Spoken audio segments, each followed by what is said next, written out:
वालेकुम viewers, I hope आप सब खैरियत से होंगे। मैं आप सबको खुशामदीद कहता हूँ हमारे चैनल फ्लाई विद मी में। आज का जो हमारा टॉपिक है वो टर्की विज़िट वीज़ा के हवाले से है कि 2023 में टर्की विज़िट वीज़ा के हवाले से क्या अपडेट्स हैं, क्या शेड्यूल है, कौन से डॉक्यूमेंट्स रिक्वायर्ड हैं और कौन सी फ़ीसेस हैं।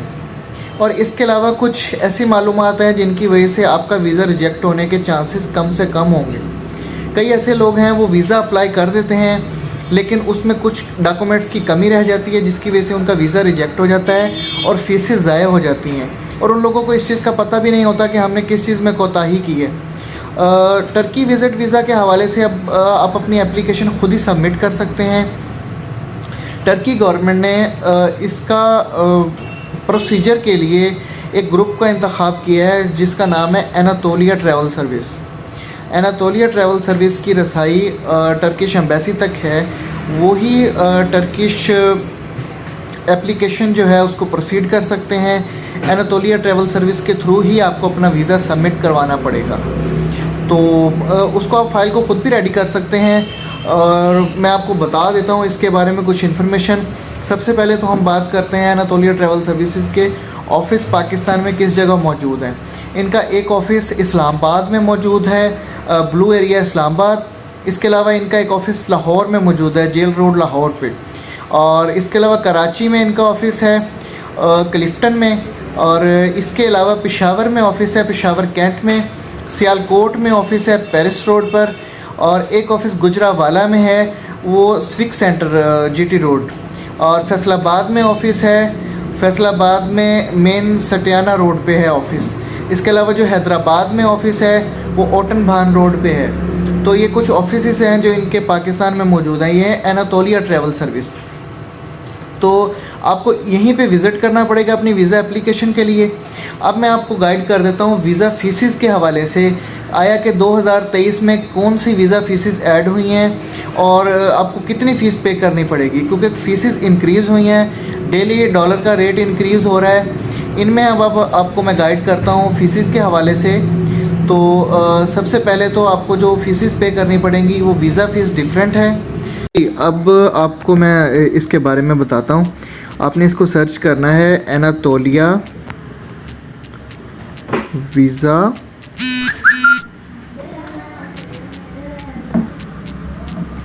एनातोलिया ट्रैवल सर्विसेज। अब ये आपके सामने टैब ओपन हो गया एनातोलिया ट्रैवल सर्विसेज का। अब हम इसको प्रोसीड करते हैं।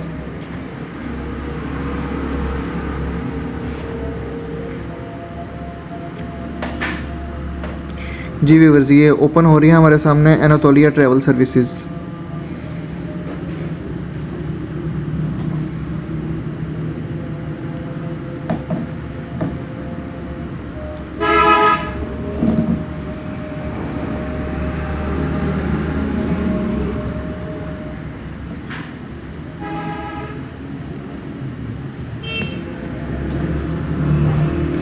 अब हम इसके ना फ़ीसेस के बारे में डिस्कस कर लेते हैं कि फ़ीसेस का ये देखें आपके सामने वीज़ा टाइप फ़ीस जो है $60 है सिंगल एंट्री।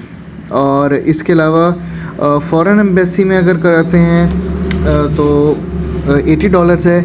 मल्टीपल एंट्री $190 है। सिंगल ट्रांजिट $60 है। डबल ट्रांजिट $120 है। और वर्किंग जो है $60 है। इसके अलावा जो एम्बेसी फ़ीसेस हैं, amount in cash service fees जो है नॉर्मल एप्लीकेशन की $65 है और वीज़ा एप्लीकेशन $80 है।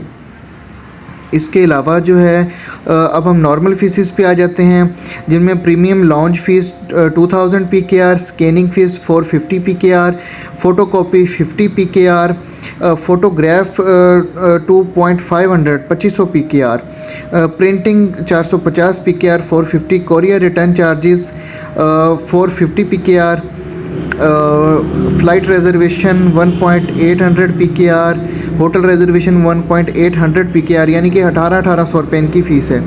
इसके अलावा इंटरनेट कॉइसिक की 1300 रुपये फ़ीस है। SMS जो है फ्री ऑफ चार्ज है। और ट्रैवल इंश्योरेंस भी आपको एनातोलिया ट्रैवल सर्विस से ही बनवानी पड़ेगी। पहले ऐसे होता था, पैसेंजर्स कहीं और से अपना ट्रैवल सर्विस बनवाते थे और ट्रैवल इंश्योरेंस और सबमिट करवा देते थे, लेकिन 2023 के स्टार्ट में अब इन्होंने बोला है कि ये एनातोलिया ट्रैवल सर्विस के थ्रू ही आपको ट्रैवल इंश्योरेंस बनवानी पड़ेगी, जिसकी 3 मंथ की फ़ीस 45 USD है, 6 मंथ की फ़ीस 60 USD है और 12 महीने की फ़ीस 70 USD है। ये अब कुछ इन्फॉर्मेशन थी। इसके अलावा अब हम चेक करते हैं इसकी क्या क्या डॉक्यूमेंट्स रिक्वायर्ड हैं। तो हम आ जाएंगे इसके ऊपर, चेक लिस्ट के ऊपर।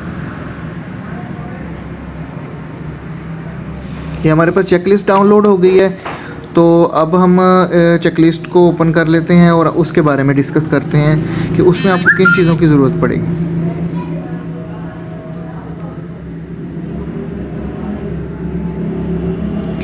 जी व्यूअर्स, ये चेक लिस्ट ओपन हो गई है। इसमें जो सबसे पहले वो दे रहे हैं visa application form duly filled and printed by Anatolia travel service staff. ये आपका एप्लीकेशन फॉर्म जो है एनातोलिया ट्रैवल सर्विस स्टाफ ही फिल करेंगे, ठीक है। और जो आप उनको अपनी इंफॉर्मेशन देंगे उसके बारे में आपको फुलफ़िल करके देंगे। उसके अलावा वाइट बैकग्राउंड में उन्होंने फ़ोटोज़ के बारे में मेंशन किया हुआ है ये चीज़ें। उसके अलावा आपके पासपोर्ट के बारे में दिया गया कि 6 मंथ कम से कम आपका पासपोर्ट वैलिड होना चाहिए। और इसके अलावा फिर उन्होंने official document showing income status, salary checks, FBR anti and active tax payer. ये सबसे जो अहम चीज़ है ना वीज़ा के अंदर, ये चीज़ है। टर्की वीज़ा जो है वो आपसे आपका एनटीएन रिक्वायर करता है। तो आपको इस चीज़ का इल्म होना चाहिए। कई लोग क्या करते हैं, फ़ौरन से एनटीएन बनवाते हैं और वीज़ा की एप्लीकेशन दे देते हैं। तो जब एम्बेसडर इस चीज़ को देखता है तो वो ये चीज़ नोट करता है कि ये तो एनटीएन अभी बना है। तो आप कोशिश करें कि एनटीएन को थोड़ा सा, आपका एनटीएन थोड़ा पुराना होना चाहिए, जिससे उसको लगे कि ये एक एक्टिव टैक्स पेयर है और नॉर्मली जो है ये टैक्स पे कर रहा है। ये ना हो कि आपको 15 दिन पहले का एनटीएन बना और आप फ़ौरन जो है उसको सबमिट कर दें वीज़ा के लिए।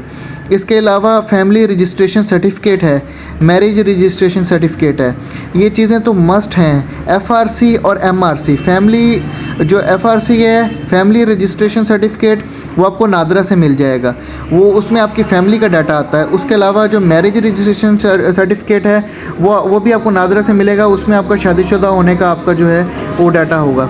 इसके अलावा cover letter written by applicant, ये भी आपको वही सर्विस प्रोवाइड कर देंगे कवर लेटर के बारे में भी। इसके अलावा financial document showing funds easily, जी ये फाइनेंशियल डॉक्यूमेंट्स जो हैं ये लाजमी आपने उनको प्रोवाइड करने हैं। अपने बैंक की स्लिप ओरिजिनल जो आपके पास कम से कम 4 से 5 लाख रुपए आपके पास होना चाहिए बैंक स्टेटमेंट में, और स्टेटमेंट भी कुछ पुरानी होनी चाहिए। ये ना हो कि स्टेटमेंट आपने फ़ौरन डिपॉजिट किया और उसकी स्टेटमेंट हो, और 10 दिन से ज़्यादा जो है वो पुराना नहीं होना चाहिए जो आपका लेटर होगा बैंक की तरफ से साइन किया हुआ, अकाउंट मेंटेनेंस लेटर, ठीक है जी, ये हो गया। उसके अलावा proof of intention to return from Turkey, जी बिल्कुल, ये रिटर्न टिकट की रिजर्वेशन जो है वो लाजमी होनी चाहिए, जिससे आपका ये प्रूव हो कि आपने टर्की से वापस आना है। प्रूफ ऑफ सिक्योर्ड अकोमोडेशन, जी आपकी होटल रिजर्वेशन लाजमी होनी चाहिए कि आपने टर्की में जाना है और स्टे करना है जहाँ पे आपने, उनको ये चीज़ प्रूफ लाजमी होनी चाहिए। Travel and health insurance certificate coverage euro 30,000 या $50,000 50,000, हाँ वो तो आपको लाजमी, वो ट्रैवल इंश्योरेंस तो वो बनवा के देंगे। इसके अलावा नीचे कंडीशनल डॉक्यूमेंट्स हैं, ये इस तरह है कि अगर कोई आउट ऑफ कंट्री है तो उससे वो आपका नाइकॉप मांग सकते हैं, कुछ इस तरह की इन्फॉर्मेशन हैं। ये तो कंडीशनल है, ये कंडीशनल लोगों पे होंगे, जो नॉर्मली लोगों पे मैंडेटरी हैं उसके बारे में मैंने आपको बता दिया हुआ है। तो ये चीज़ें आपको जो है ना वो लाजमी से रिक्वायर होंगी। अब इसको हम क्लोज़ करते हैं और देखते हैं बाकी की इनके ऑफिसेस के बारे में देख लेते हैं। अगर ऑफिसेस यहाँ से सर्च होते हैं तो उनके बारे में भी आपको गाइड कर देते हैं। ये इनके सर ऑफिसेस हैं, Islamabad office, Lahore office, Karachi office 2, Peshawar office, Sialkot office, Gujranwala office, Faisalabad office, Hyderabad office. Monday to Friday working days है। रेगुलर ऑफिस टाइमिंग 9 से 3 है।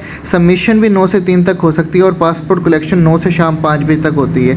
तो आप इनके ऑफिसेज़ में विज़िट कर सकते हैं जिन जिन शहरों का मैंने आपको बोला है। और अगर आपको हमारी ये इन्फॉर्मेशन बेहतर लगी हो तो लाजमी लाइक कीजिएगा और शेयर कीजिएगा। अल्लाह हाफिज़।